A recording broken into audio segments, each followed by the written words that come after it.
Okay, very well. So in this chapter, do you have this chapter is also done in your school, right? Yes, sir. So any doubts? I think where were we? I think we did all this. We discussed laws. Okay. We did all the laws. And so any doubt in the laws, the 3 laws that were given by Mendel? No, sir. No. Okay. So in the last class, you saw how I just give a quick recap. I took some more time because it was your first class. So would you just quickly like to give me a quick recap in 5 minutes about the laws? It starts from here, law of dominance. Just quickly about the law and if there are any exceptions, and we will just discuss for the first 5-10 minutes. Let's discuss before I go and start telling you more things in detail. Okay, so let's start with law of dominance. Yeah. Yes, sir. Law of dominance states that if there is there are two alleles, if there is a dominant allele, and in a heterozygous cross, if there is a dominant allele and a recessive allele, then the dominant allele will be dominant. Will be expressed. The dominant allele will be Mhm. dominant. Makes no sense. Like it clearly means that an allele is dominant if it is expressed. Okay. Yes. Yeah. So you're right. In a heterozygous condition, a dominant allele will express itself over the recessive allele. Okay, very good. And then what else? Uh, the, a recessive allele will only be expressed when there are both of the parents are both recessive, with both recessive alleles. Yes. So in other simple words, you can just say that a recessive allele can only express in a homozygous condition. The moment you use the word homozygous, it just simply means that both the parents provided a same allele. That's why it became homo. Homo means same, homozygous. You must have read homogeneous mixture and heterogeneous mixture, right? Chemistry. Yes, In sir. your, yeah. So similarly, homozygous means both the gametes provided the same allele to the zygote. Okay. Right. And are Yes, there sir. exceptions to this law?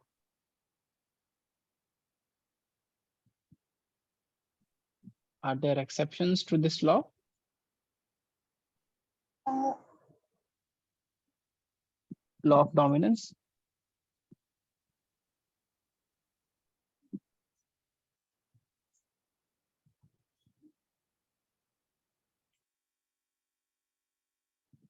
no, sir.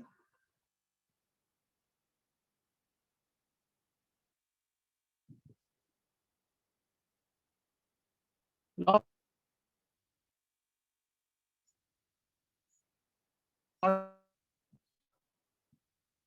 followed every time, right?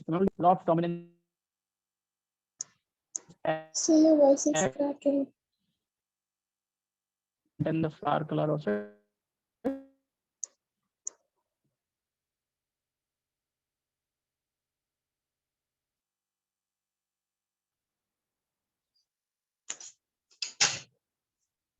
Is it better now? Yes. Okay, perfect. So remember I talked about Snapdragon and the blending of characters. Yes, sir. Yeah. So law of dominance do have exceptions. It is not a universally accepted law. So can you tell something about the exceptions? Yes, sir.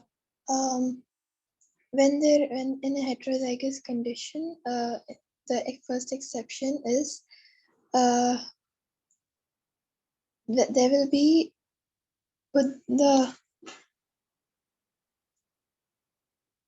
offspring is not necessarily to be um, exactly the same as the parents. Okay, so the offspring, no, offsprings may or may not be the same as the parent even when the law of dominance is followed. Okay, let's go up here. So see, there are two parents. If I take a pure tall, when I say pure tall, I mean both the alleles are capital T. Okay, just pay attention here. If I take both short, which is both the alleles are small t. Okay, this is the parents. So one parent is tall, the other parent is dwarf. In the first generation, we get all the tall progenies. No progenies dwarf. So there you can say that it is not like one parent here. Like one parent was dwarf, so they are not like that. But I understand what you are trying to say. You are trying to say that one of the progeny here is pink, where parents were not at all pink, right? Yes. But it's not a good definition for this, because what if I take two pink parents? If I take two pink parents, then I will see that again I have white and red progenies. Again, they are not same as parents. But instead, what you can say, just stick to the definition of dominant. Okay. What is the law of dominance definition? It says that when one allele in a heterozygous condition is able to express itself over the other, it's called a dominant allele. So the opposite, in a heterozygous condition, when no allele is capable of expressing itself completely over the other, and therefore there is blending or mixing of characters, then it is called an incomplete dominance. Do you understand that?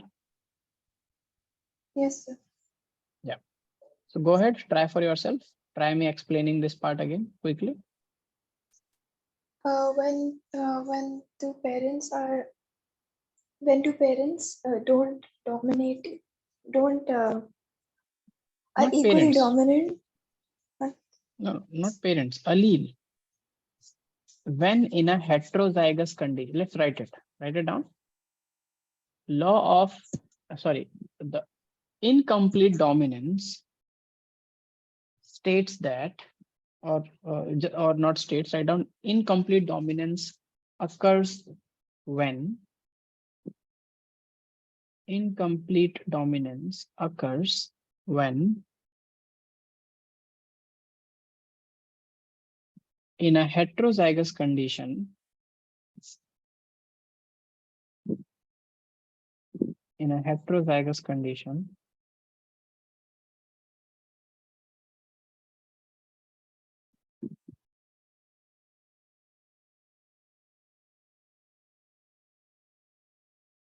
no allele is capable of, no allele is capable of expressing itself, expressing itself completely over the other allele, completely over the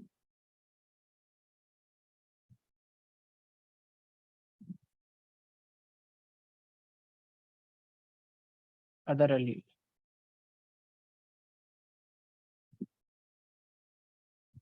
You can put a full stop and write, in this scenario, or in this case,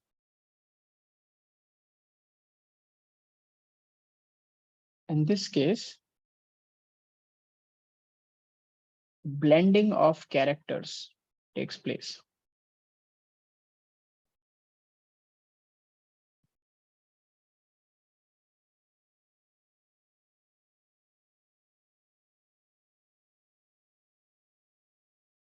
Blending of characters take place.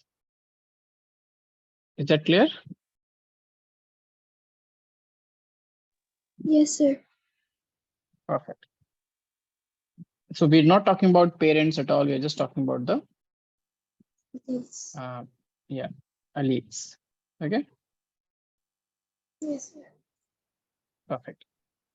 Okay, so this happens in case of the flower color of the snapdragon plant, because of which we get pink progenies from red and white flowers.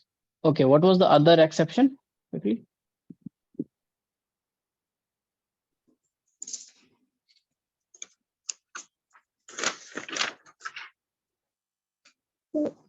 Codominance.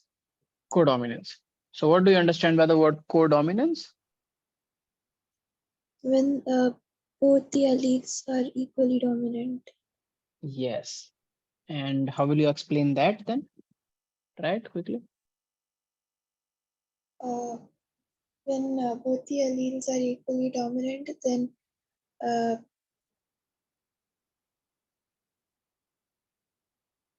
there will be a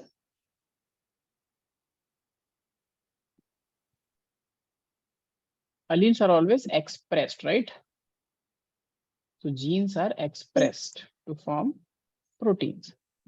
So when both the alleles are equally expressed, there will be both the alleles are equally dominant, there will be equal expression of both. So there will not be blending, okay? But both of them will express together. That's why it's called co-dominance. Instead of one dominant character, there are two dominant characters. We have Iram joining in. Hello, Iram, how are you?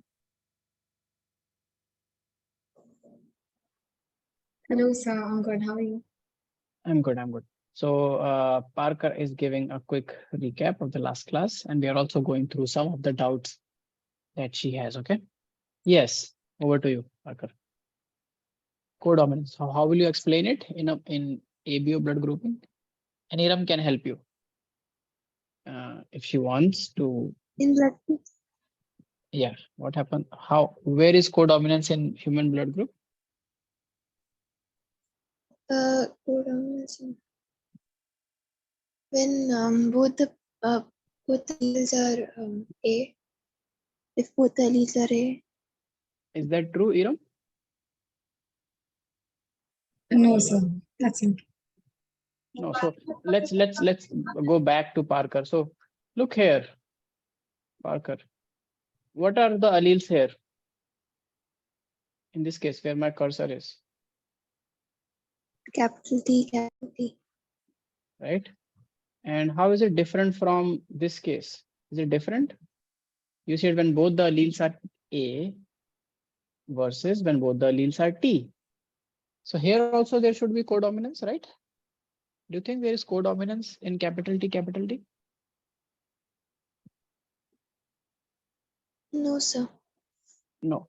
How will you say something is codominant? For example, if I have you in front of a mirror, and then you are doing some actions, and so what will happen to the other person in the mirror? That's you only, right? Yes, sir. So is there a concept of codominance if both the alleles are same only? No, sir. Any Parents will express and will give the same result only. So in blood group, if both the alleles are A, it's not codominance. It is just what it is. If both the alleles are A, only A will be expressed. What do we mean by codominance then?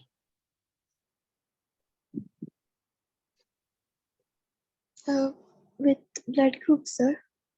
Yes, in case of blood group. It says that if both Just or go on, both no the worries. blood groups will be Both expressed the blood equally group. as What? Both the blood group means there is only one blood group in a human. There can't be two blood groups. So both the antigens in the blood. So A and B are two antigens in the blood, right? Antigen A and antigen B. Blood group A means yes. it has antigen A. Blood group B means it has antigen B. And since they are proteins, they will have a gene or allele, right? The genes are same, but the alleles are different. A antigen is a different allele, B antigen is a different allele. If there is no antigen, then it's called O blood group. Yeah. So, Iram, would you like to help Parker understand this phenomena since you Yeah, already know about it? Yeah. yeah, sure. Sir. So in codominance, in human blood group, what happens is And you have you also have to go with Parker. So stop, ask her, discuss with her. Don't tell me, okay?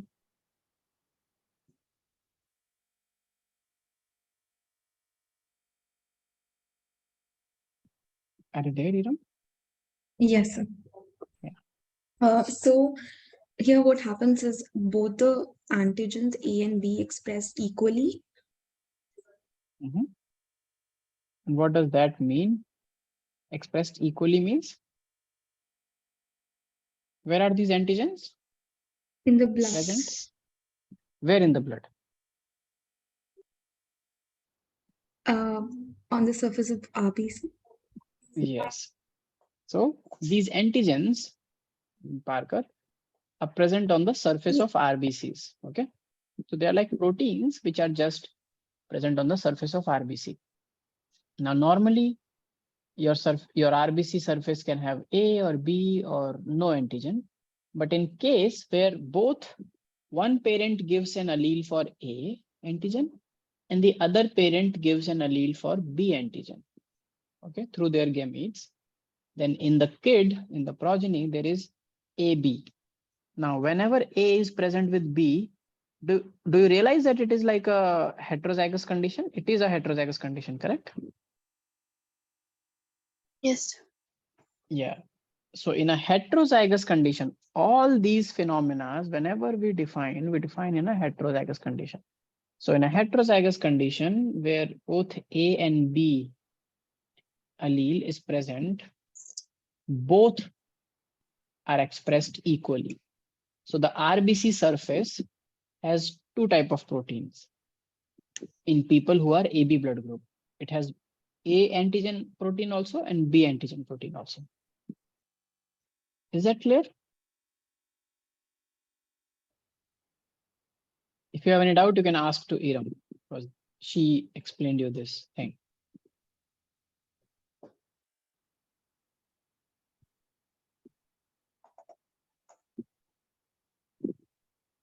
Yes. Okay.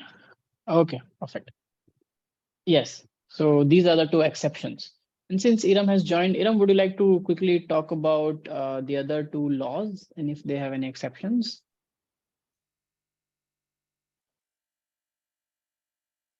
What does it say and an example and if it has any exception? That's it.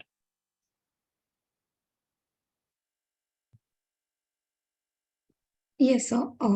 Yeah, so then we discussed about law of segregation. It is also called as law of purity of gametes. One of the example is Snapdragon. So in this, what happens is during gamete formation, diploid factors will separate by meiosis and it will produce haploid gametes. Yeah, so I just gave you an example. So it's not like law of segregation happens in Snapdragon. It happens everywhere, right? Because it's a universal law. Correct, Iram? Yes, sir. So what does this law suggest, states or tells?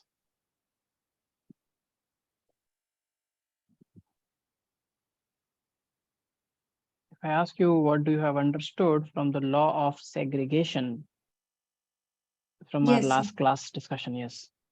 So only one of the two gene copies present in an organism is just distributed to each gamete, and yeah. So in simple terms, you can say that this law states that the two alleles of a single gene segregate independently of each other during gametogenesis or during gamete formation, right? So that each gamete can get only one allele of that gene, correct? Yes, sir. Yeah. Is that clear to you, Parker? Yes. Very well. Okay. And since we know that it is a universal law, it has no exceptions at all. That's also clear. Yes, third law, Iram, quickly.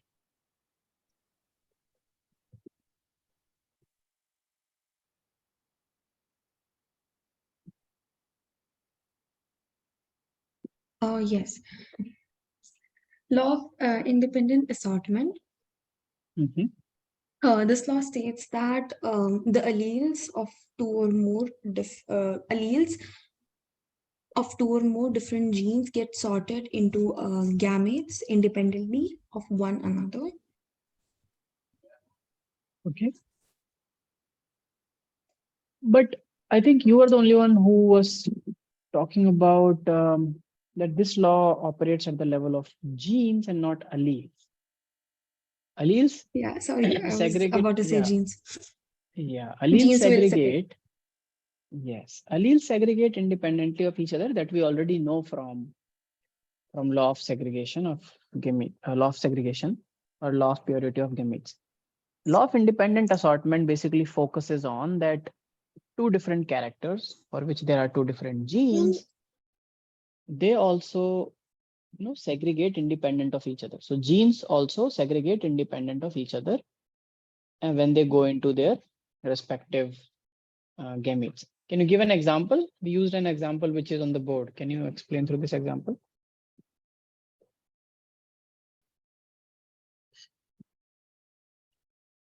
So these Or are any like the example of yours? Yeah, yeah. yeah. So these are the parental trait. One of the parent has black hair and straight, and another has blonde and curly hair. We see that the offsprings do not have the uh, exact same genotypes of a single parent. We see they inherit independently, like black color and blonde hair. Sorry, black color and straight hair. Then we see straight hair and blonde color. So Yeah, but black and straight are parental only.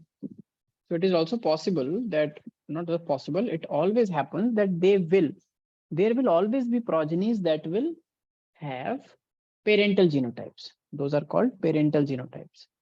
But what does law of independent assortment supports is that it is totally possible for a fraction of progenies to have recombinant genotypes, which is not present as a combination in parents. And for this to happen, it is very important that all the genes segregate randomly and independent of each other. Then only you can make variations. Remember, sexual reproduction is known for creating variations, something that even the parent did not have, right? yes. Does it make sense to you, Parker? Sir, can you repeat? Yeah, I was saying that it happens that whenever you cross two traits of one parent with, let's say, we are studying two traits at a time. So here it is black haired and straight texture of the hair, and blonde hair and curly texture. So it will always happen that some progenies will have the parental features. Whatever one or the other parent had, you will get both of them in combination. Like there can be progenies with black hair and straight hair, so they will just be like the father in this case that you are seeing on the board, or blonde hair and curly, in which case they will be like the mother. But it's also possible that progenies will have a third or the fourth combination, which is black with curly and blonde with straight. Now, these two were not present in the parent, so they are called recombinant genotypes. And this is only possible if randomly every gene segregates from other gene in a random manner, like a deck of cards, and you just shuffle the cards and you give two cards to one person. It could be any two cards, right? It's not like one card always goes with the other card. Okay, but if you don't shuffle the pack properly, the chances of that increases, right? That two cards will go together. Do you understand? So this is law of independent assortment, that at the genic level, at the level of genes, there is independent assortment for any two characters. Yeah. Yes. Does that make sense to you? Yes, sir. Okay, perfect. Now, let's talk about, in today's class, the exceptions for this law. Do you think this law has any exceptions? I think I already gave you an icebreaker in the last class. So yes, there is a phenomena called linkage, which is exception to this third law. Now, anyone has an idea what is linkage?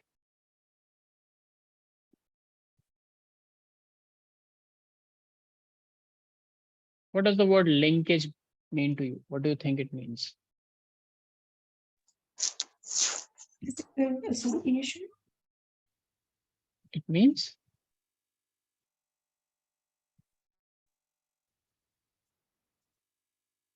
come again, Neelam. Physical association. Physical association. Okay, perfect. Linkage simply means to link two things, right? Physical association. So how will you prove that two genes are physically associated? And what does it mean for a gene to be physically associated?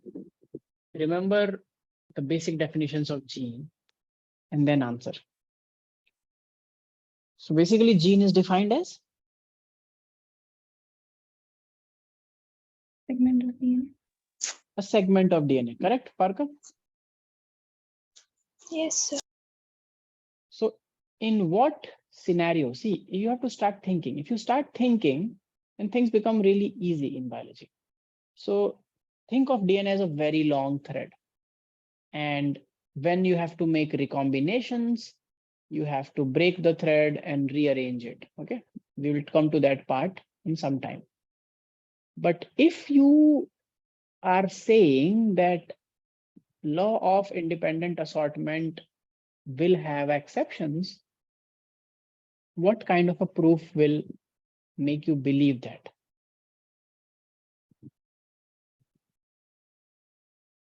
Remember, in science, whenever something is proven, there are experiments to prove it.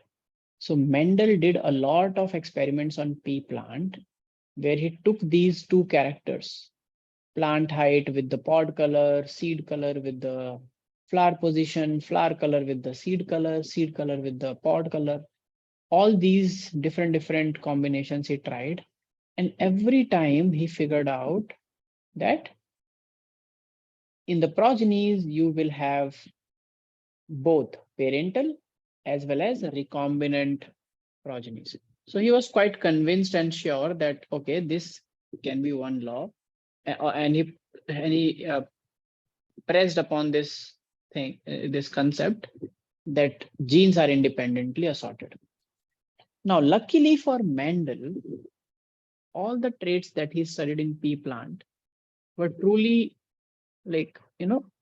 non-linked.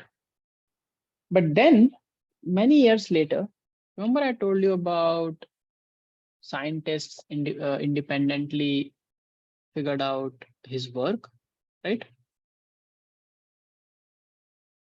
So there was one scientist whose name was Thomas Hunt Morgan, T.H. Morgan.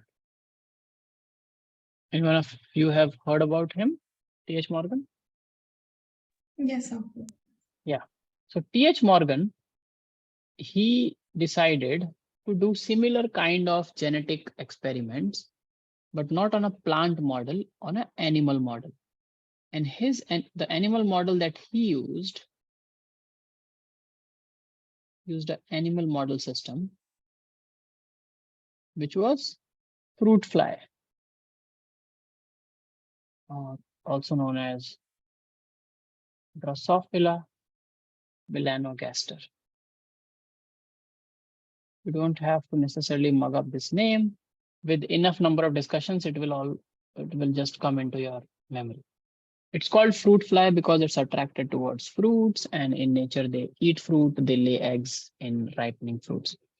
And luckily, unfortunately, I also work on this model system. So this is also my model system, uh, along with Thomas and Morgan's in the past.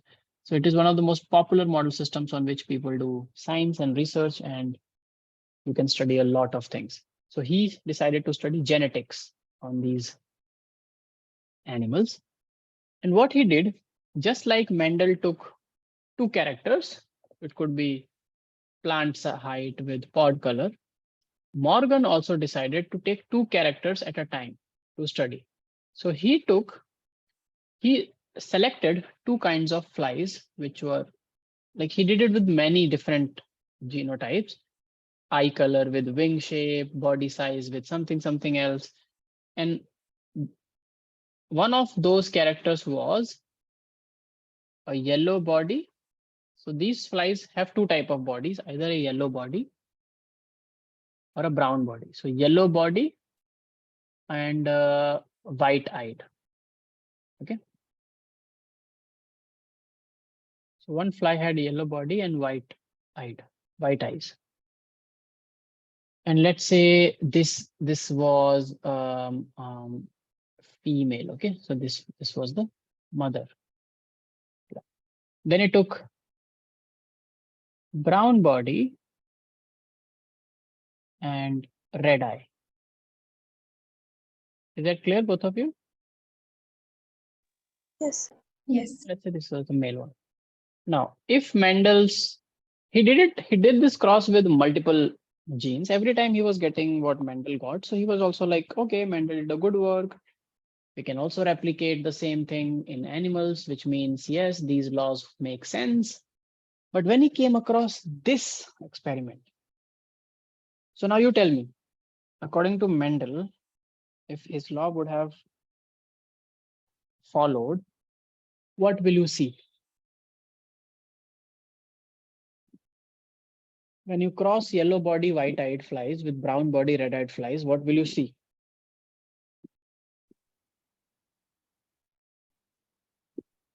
This Go ahead, go ahead. there will be of too similar to that of their parents, and the other two will be recombinant. Yeah, we don't know if other two, like, I think this was a very wrong. This is not like it will have 4 progenitors. All the phenotypes will be present is what I meant to say. So not 2, but there is a ratio, which is called Mendelian dihybrid cross ratio. So, but in general, the whole thing is that you will find both parental genotypes for sure. But along with the parental, you will also find recombinants, right? And the ratio in which you should find that is 9:3:3:1. 9 what? Between yellow and, sorry, yes, yellow and brown. Brown is dominant. So 9 will be brown with red eyes. 3 will be yellow with white eyes. Other 3 will be brown with white eyes and red with white eyes here. Then, oh, my bad.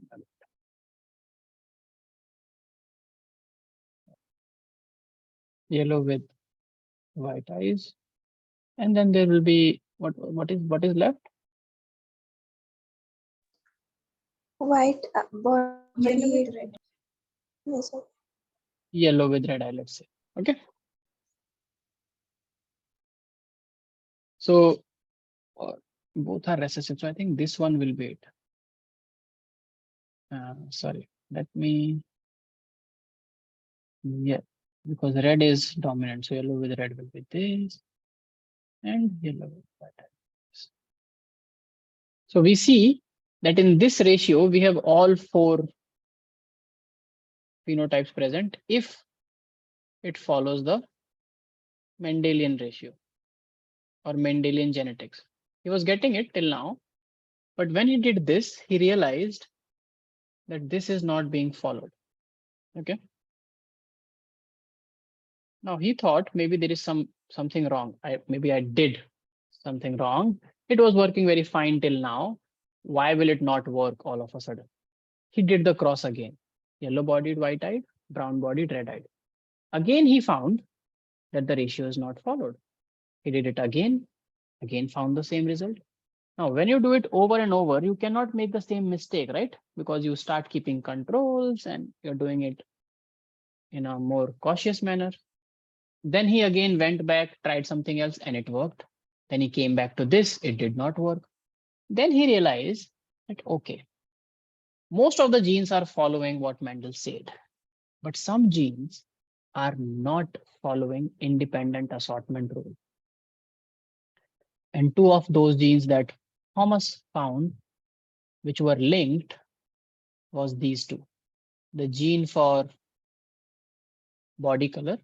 So Morgan found, write down, in Drosophila, that the gene for body color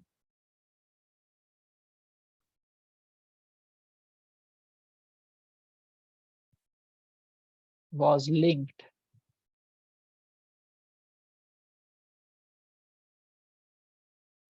to the gene for eye color. Now, this is what he concluded from his work, because he was finding very, very less, almost no or very few recombinant progenies. And most of them, around 90% of them, were just the parental genotypes. Whereas if you see in this ratio, 3 and 1 are 6 out of 6 out of 16. So which all are parental genotype? This and this should be parental genotype, right? According to Mendel, 6 out of 16 should be recombinants, right? Which is a significant number. But Morgan was finding every time that hardly you find 1 or 2 recombinants, and all of them are parental genotypes. So how will you explain his thing? Like, how do you think it is happening? Suppose you were Morgan, you found this result. You are crossing a yellow body fly with a white eye, yellow body, white eye fly with a brown body, red eye fly, and you are hoping to find both recombinants and parental generation, parental combination, but you are instead only finding parental combination, and very few, 1 or 2 in 20, 30, 40 flies are recombinants. So how will you explain this result? Parker.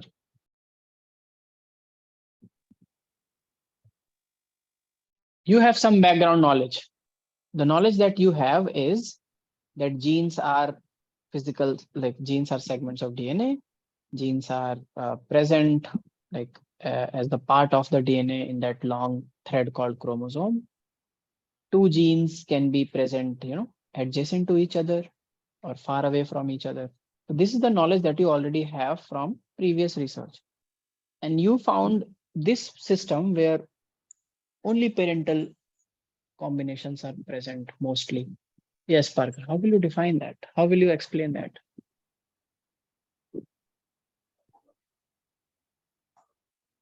That only parental gene are expressed. But why? How? Parental genes are expressed all the time. No gene here is non-parental. I'm talking about combination of these two genes. So what Morgan found was that wherever a fly will have a yellow body, the chances of that fly to have a white eye is almost 90%, let's say. which means that yellow body is somewhere linked to white eye.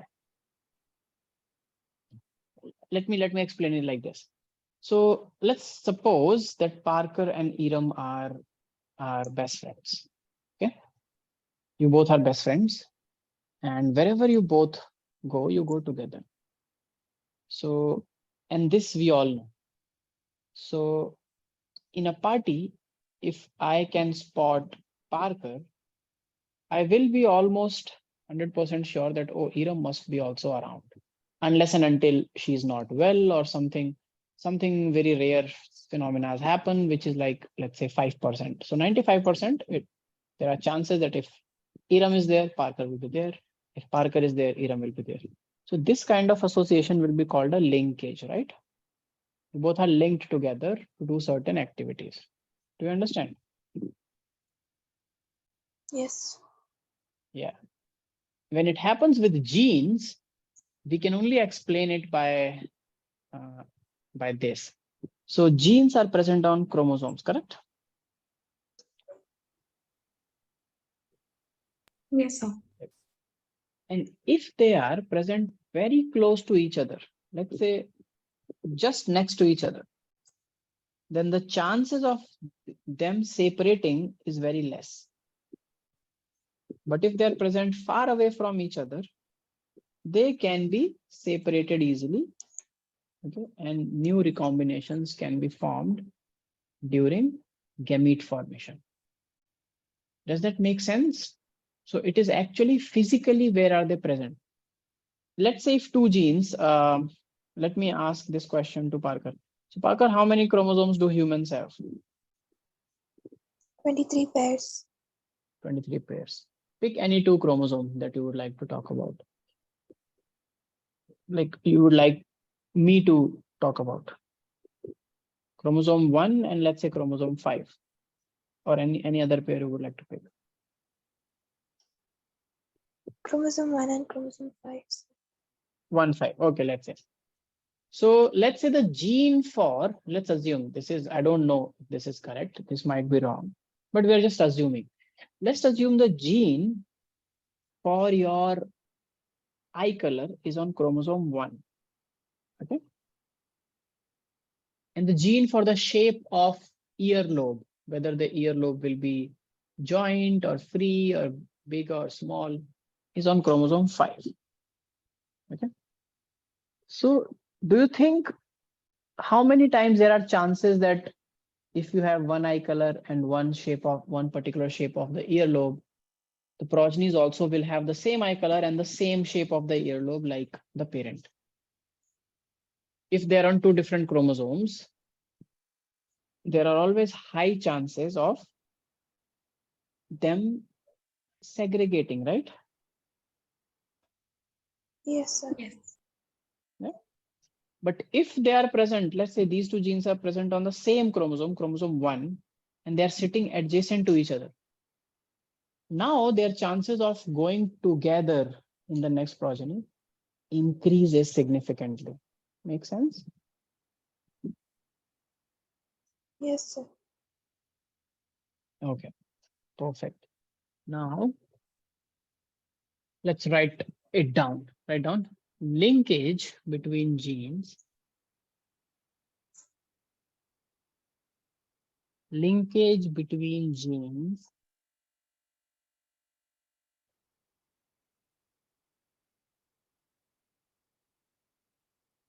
happen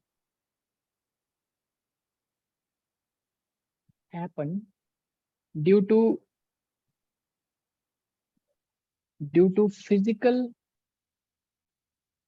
proximity. Due to Physical? physical proximity or closeness. Anything you can write. You have heard this word, proximity? Yes, sir. Physical proximity or closeness of the two genes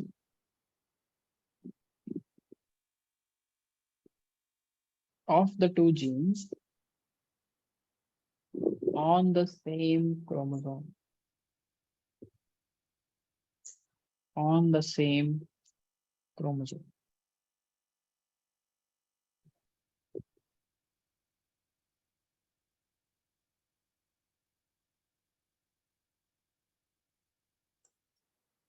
Is it clear?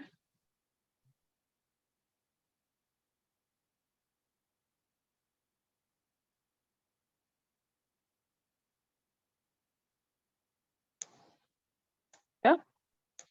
Yes, sir. Perfect. Now let's talk about recombination, and then we will go to a pictorial, schematic, and in detail. So recombination is when you make non-parental combinations of different genes in pair. So recombination simply is through recombination, variations arise, right? Write down. Recombination leads to recombination leads to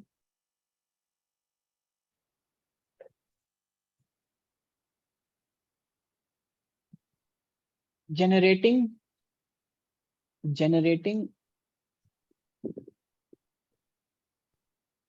unique non-parental combinations. Unique non-parental combinations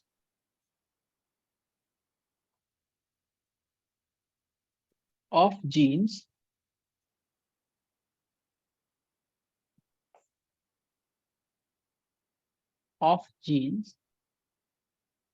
during meiosis or through meiosis.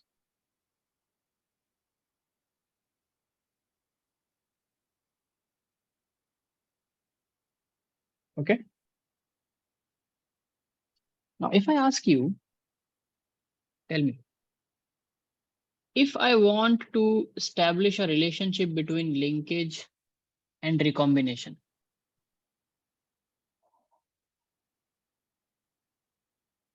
what do you think should be a relationship between?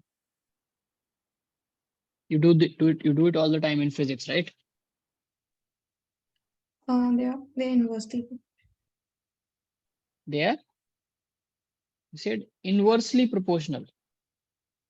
Do you agree with that, Parker? Yes, sir. Iram is saying that linkage is inversely proportional to recombination. Like this is the relationship according to Iram. Do you agree with this? Yes, sir. Yeah. Okay. So this means when there is more linkage between genes, there will be Less recombination. less recombination. And when there will be less linkage between two genes, any given genes, there will be more recombination. Clear to both of you? Yes, sir. Yes. So by finding linkage in Drosophila, Morgan found an exception to Mendel's third law. And that was not the last exception, first and last. After that, people started figuring out lots and lots of genes in human, in other animals, mouse, fish, which are actually linked, which shows linkage. Now, these linkage depend on many factors and they also vary. Okay. So if I say that these two links are 100%, sorry, these two genes have 100% linkage, what I am trying to say by that? If there is a statement, the gene X and gene Y shows 100% linkage, what does it mean? There is no recombination. There is zero recombination, correct? And if I say that gene A and B show 50% linkage, then There is 50% recombination. yes, 50% from what it normally used to be, right? So this part is called a dihybrid cross. We are now going into dihybrid cross. So let's first talk about a dihybrid cross, and then we will talk about some concepts. If not today, then tomorrow. But I'll give you some homework. So next few classes are going to be a little intense, like this one, but please keep discussing. So what do I mean by a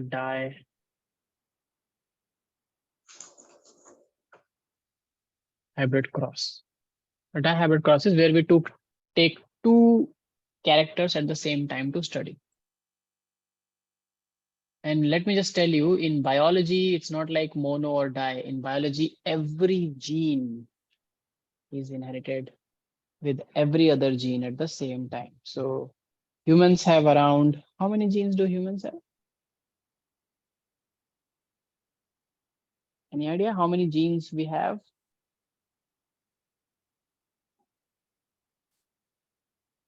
We have between 25 to 28,000 genes. Like the upper limit is 28,000 genes.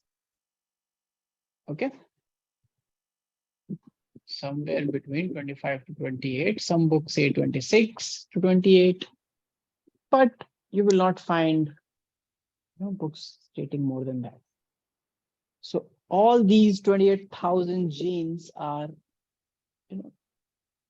passed on at the same time.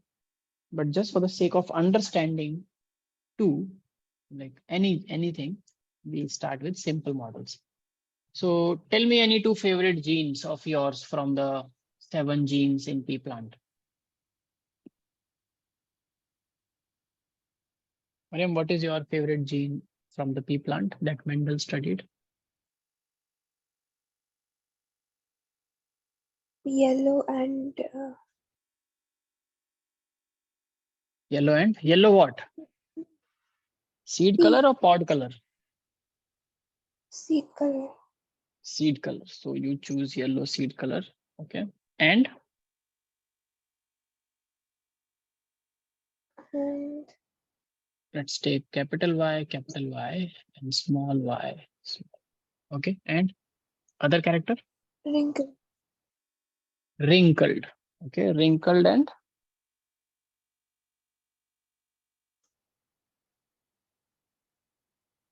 Small wrinkled and wrinkled what? Seed or pod again? seed. Seed. So what is a dominant character? Wrinkled seed or inflated seed? Inflated seed. Wrinkled is the recessive. Wrinkled is the recessive character. So should I, or let's take height of the plant, because that's easier to, you already understand that. So can I write capital T here? So the plant was tall and had yellow seeds. Is it okay? Yes, sir. Tall with yellow seeds. And it was crossed by another plant, which was dwarf with, what should I write? Small green seeds. Green seeds. For green, we are using small one.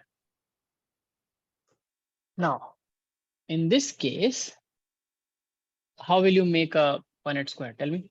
First, let's find out how many different type of, so this is parent generation, F0, I'll call it, parental. Okay. So how many different kind of gametes do you think it can make? First, we are learning how to make gametes. So this plant, what type of gametes it will make? Now use the law of segregation. 4 type of gametes. And what will that be, Mariam? Capital T, small t. How can this plant, so let's say this is male plant and this is female. How can this plant make small t gamete? It doesn't have any small t. Capital I'm T, talking capital about, T. so are there 2 different gametes? No, they're one. They are the same, right? Yes, sir. So, but in a gamete, if one allele will go for this character, one allele should go for this character as well, right? It cannot make Yes, 4 sir. gametes like this, one with just capital T, other with just capital T, another with just capital Y. And it cannot make 4 gametes like this, right? This is the wrong way. When I say a gamete, it has one allele for every character. So one type of gametes it can form is capital T, capital Y, right? This is one type of Yes. gamete it can form. Can it form any other kind of gamete? No, sir. With male, no. No. But with female, No, right? small. Because the other one Yes. also will be the same thing. Yeah. So these are it only forms one type of gametes. What about this female plant? What gametes it will form? Small t, Small t, small y. small y. And any other? No, sir. No. So both of these plants will only form one type of gamete. And these kind of plants are called pure line plants. Okay. So this is a pure line tall, pure line yellow, pure line dwarf, pure line green. So all the gametes, like for every character, is homozygous. Okay. So you can write it down. This type of phenotype, you can just write it. It's called homozygous tall, homozygous yellow. So in your entrances, when they give you questions, sometimes they don't give you these alphabetical representations. They write statements. They say that a homozygous tall and homozygous yellow plant was crossed with a homozygous dwarf and a homozygous green plant. Now you have to figure out what are they trying to say. So if they are saying homozygous tall and yellow, it means capital T and capital Y, capital Y. Okay. And here also homozygous dwarf and green. Now you know that dwarf and green can only be homozygous. Can there be a heterozygous dwarf? No. No, there can never be a heterozygous dwarf because dwarf is a Recessive character. recessive character. Perfect. You're learning. Very good. Now let's cross this. So when they will be crossed, you will see that in the first generation, what will be the genotype of the progenies? What are the possible genotype of the progenies?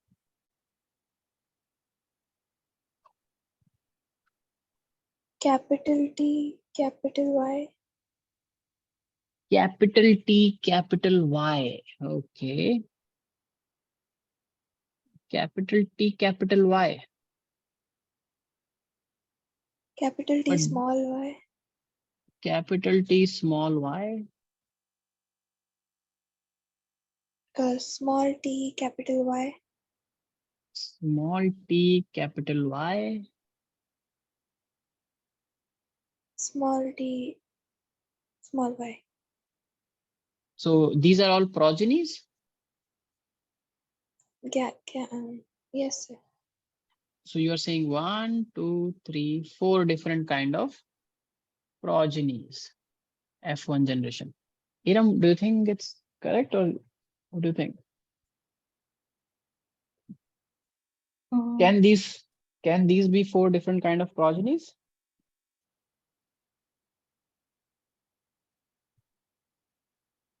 No, actually.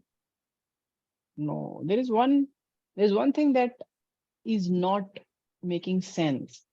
Okay, let Parker solve this problem. So Parker, look at the parents. The parent are 4 alphabetical beings in this case. Excuse me. Which means that they have 2 alleles for every gene. Makes sense. But then how come the progenies have just 1 allele for each gene? This has just 1 allele for height and 1 allele for color, 1 allele for height, 1 allele for color. This can't happen, right? Can this happen, Parker? When we have parents and when there is a sexual reproduction, how many alleles do we have? Like, let's say in my body, for any trait, let's say for height, or let's not take height, let's say for my shape of the nose, there at least should be 2 alleles, one from my mother and one from the father for the same character. Do you understand, Parker? Yes, sir. But according to yours conclusion, there is just 1 allele for every character. So This is not possible, right? And your progenies look genotypically very similar to the gametes. So this is not the way we make. When gametes fuse, zygote is formed. And everything that gamete has, zygote has double of it. That's why gametes are called haploid and zygotes are called Diploid. diploid. So these are basic fundamentals which if we don't pay attention to, we will make very silly mistakes in science. This is not the right way. Always remember there is one way to make a cross. And that way is that you make a Punnett square. Okay. So let's make a Punnett. Okay. So let's make a Punnett square. Okay. Now in this case, since you have just here one type of gamete, let's say capital T, capital Y, the other will also be the same, right? Capital T, capital Y from one parent, small t, small y, and small t, small y from another parent. Same, like basically this will go with this and this will go with this. Same, this will go with this and this will go with this. If you do it other way around, this goes with this and this goes with this, still you only end up making the same type of gametes, correct? Now, what do? We just mix it, like fuse it. Capital T, small t, capital Y, small y, correct? This is one progeny. Here also capital T, small t, capital Y, small y, another progeny. Capital T, small t, capital Y, small y. And then same thing repeats. What do you find?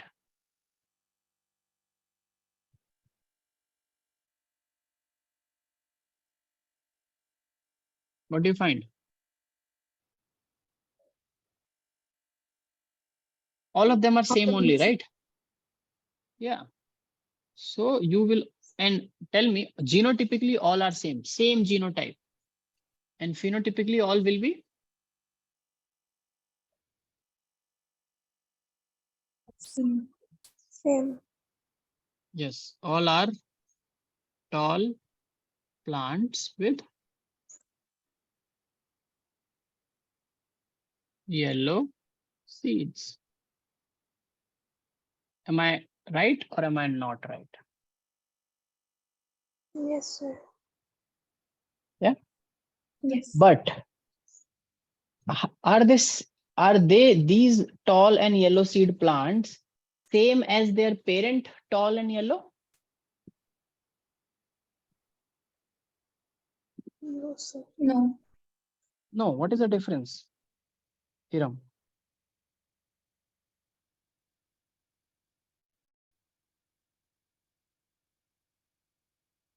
So these progenies might be phenotypically similar to one of the parents, but genotypically they are different.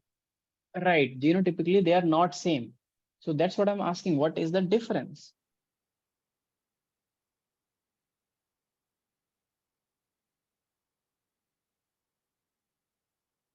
Parent was homozygous tall and homozygous yellow.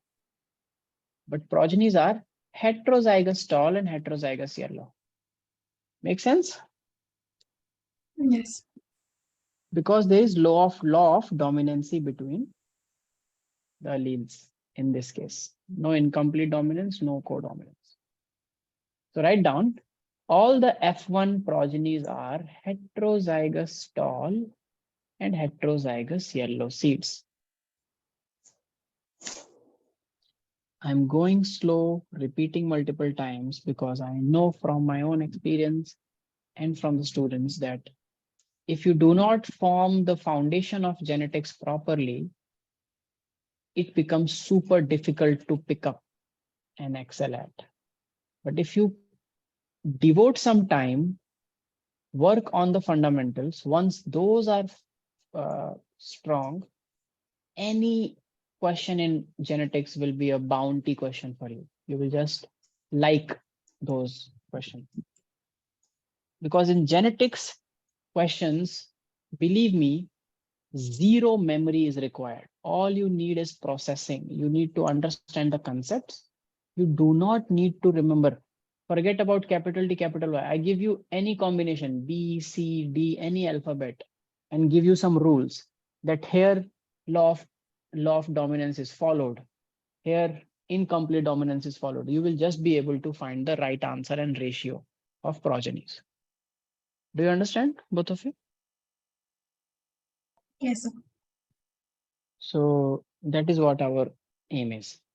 So in F1 here, you can write down, when you cross a dihybrid tall and yellow, dihybrid homozygous tall and homozygous yellow with dihybrid homozygous dwarf and green in the F1. So these are F1. You know what does this F stands for? Why do we call? I'm calling it generation 0, but I'm writing F. Generation 1. Sorry. What does F stands for?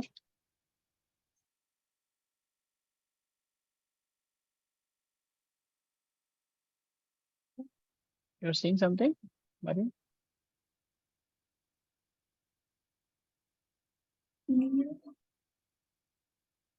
Yeah, it stands for filial.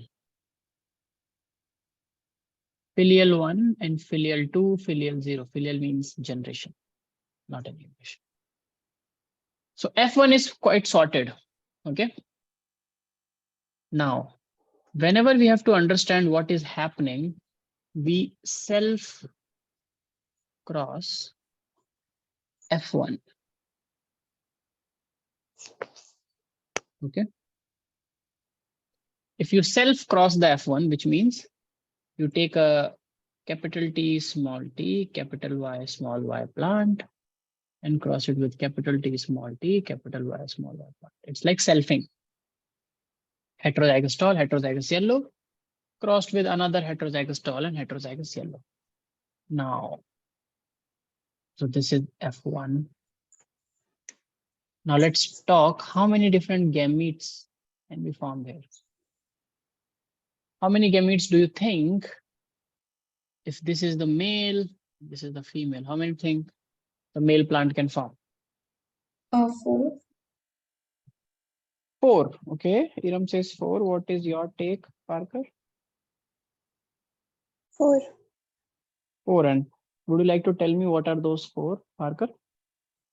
What are the 4 different kind of gametes? Let's start with first. Capital T, capital T. Capital T, capital T. Can this be a gamete? Because it has both the alleles for the same gene.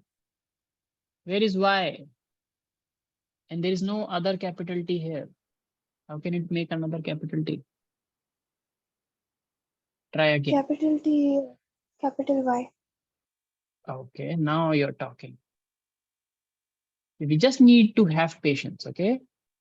I understand it's confusing. It can be confusing in the beginning, but capital T, capital Y, you said. So it has one capital T, one capital Y. Perfect. Then other gamete? Small t, small y. Small t, small y. Perfect. Then what else? You said 4. What is the third gamete? Capital T, small y. Capital T, small y. Very good. And fourth one? Small t, capital Y. Small t, capital Y. Okay. Iram, what about this parent? It's the same as Same, right? Because both are same only. So total, one parent will form 4, the other will form 4.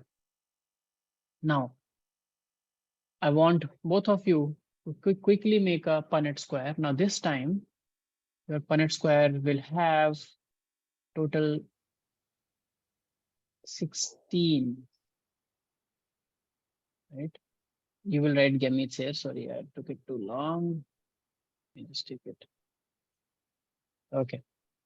So you will take gametes from the male and female each side. So this goes here. So I will write capital T, capital Y, capital T, small y, small t, capital Y, and small t, small y. Writing like this makes it easier. On the other side also, for the males, you will write the same gamete. 1, 2, 3.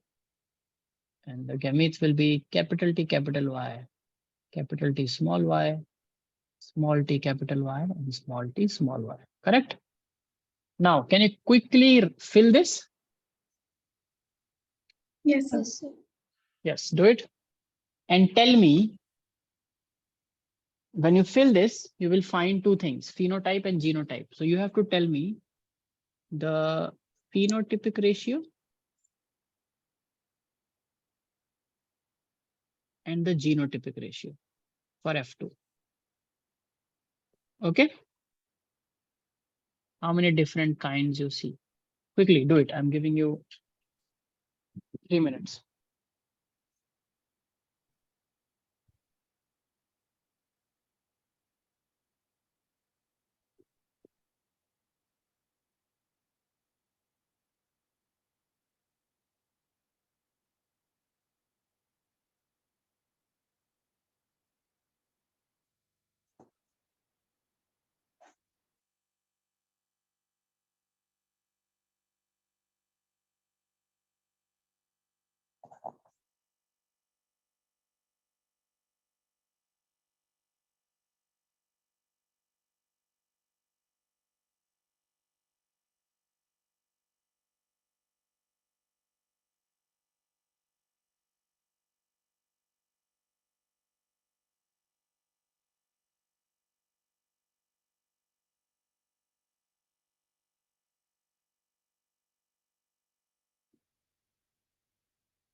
Any one of you is finding any difficulty?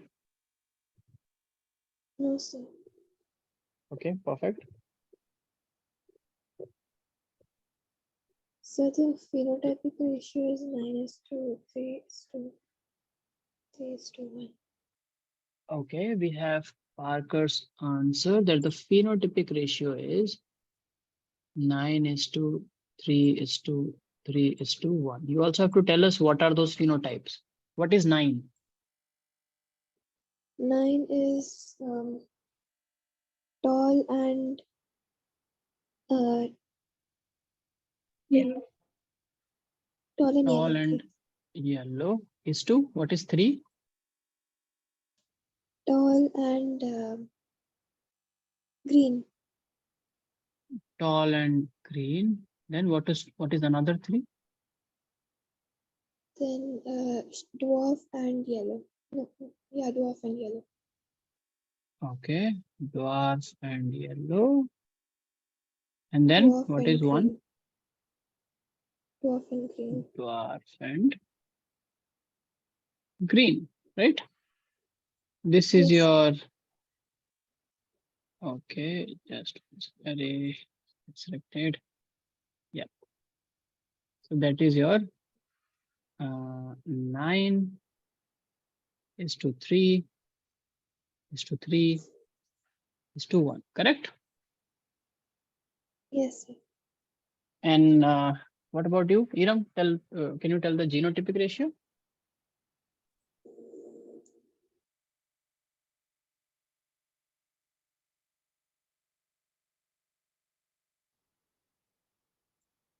Yes, sir. Yeah. Tell me the 1 is genotypic to ratio. 1 is to 2 is to 2 is to 4 is to 1 is to 2 is to 1 is to 2 is to 1. Wait. You went like a Shatabdi Bullet Express. 1:2 is 2. I could just 1:2 is 2. 2 is to 1:2. उसके बाद is to 2:4. Again, one more 2:4. okay 2:4 1:2. is to 1:2 1:2. 1:2 1. I think. 1. Okay, so total is 2, 1, 3, 4, 5, 5, 4, 9, 10, 11, 12, 13, 14, 15, 16. Okay.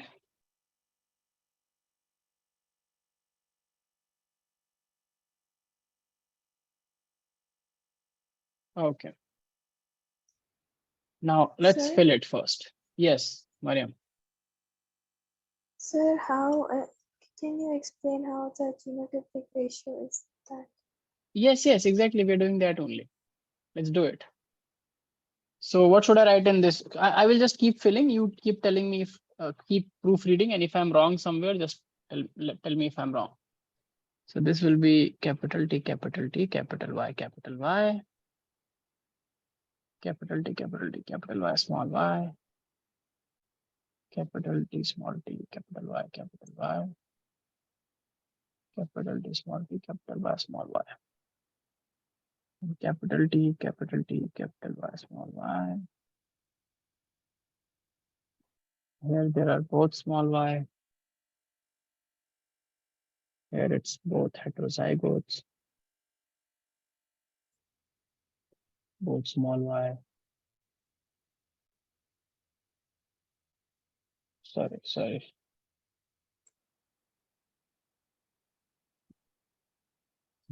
Both capital Y, heterozygotes, small t, capital Y.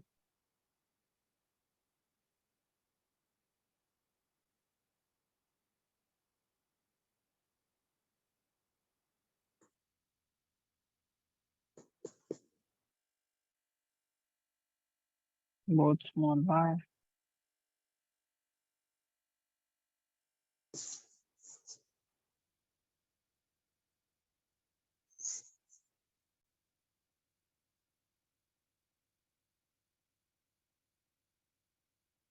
Am I correct?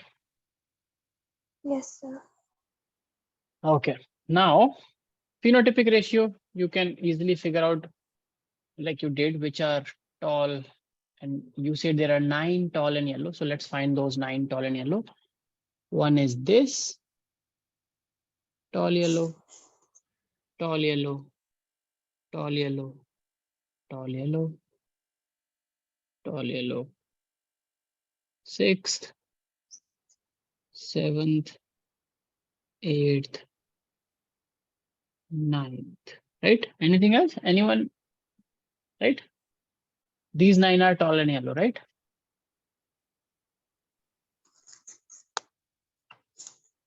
So Parker is correct. 9 are tall and yellow. Now, how many are, what was the other one? Tall and green. How many are tall and green? I think this one is tall and green. Anything else is tall and green? Please tell me where is tall and green. You can say first The row, second third column, row. Second row. second row, Second. and Last that's what I said. column. Last column. Last column. Okay, this you are saying is tall and green. You're right. Where is the third tall and green? Then Last row, second. yes, Second one. this one, right? Yeah. Perfect. Very good. Now tell me green and yellow. Sorry, dwarf and yellow. That was it, right? Dwarf and yellow, I can find this one as one. Anything else? The This one is also beside there. it. And the one below it, right? These 3 are dwarf and yellow. Very good. And the last one, the last one, which is this one, is the only dwarf and green. Correct? Make sense? Yes, sir. So phenotypic ratio is clear. Now about genotypic ratio, there's some complex thing. 1:2 is to 2 is to 4 is to 1 is to 2 is to 1 is to 2 is to 1 something. Let's figure out. So genotypically, let's start always. I'm giving you a short tip. Always start from one diagonal and go till the last. Okay, this is also a diagonal. If I complete it, right? Let's complete the box. Now in this box, let's start with here. So can you find anything like this? Capital T, capital T, capital Y, capital Y. Is there any No, sir. other genotype like this? Like this one? No. No. No genotype like this. This is unique. Can you find any other genotype like this? Capital T, capital T, capital Y, small y. Yes, it is this one. Yes. These two are like same. So this becomes 1:2 is to 1. See, this one is unique. And then these two are same. So it goes in diagonal. 1:2 is to 1:2. So there is one mistake here. When you are arranging, the genotype is correct, but when you arrange it first in increasing order and then in decreasing order. That's your tip from me. You will never lose marks. So 1:2 is to 1 in the center is to 2. 1:2 is to 1:2. Now then look at this whole diagonal. All four are same.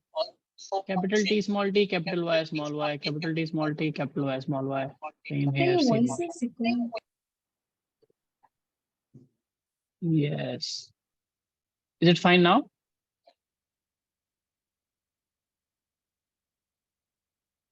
Yes, sir. Am I audible? Yeah.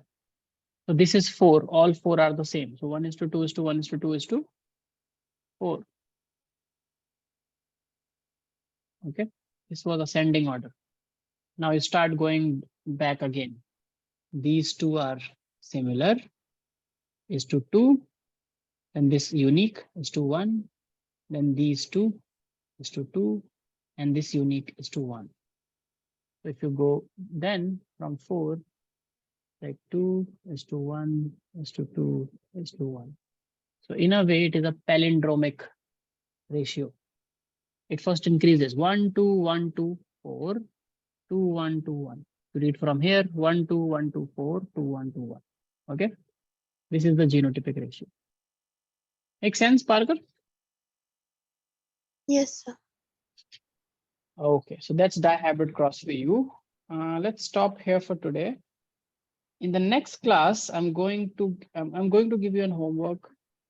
Today you have to go and revise about homologous and non-homologous chromosomes and sister chromatids and non-sister chromatids. It's there in your NCERT. Okay. Homologous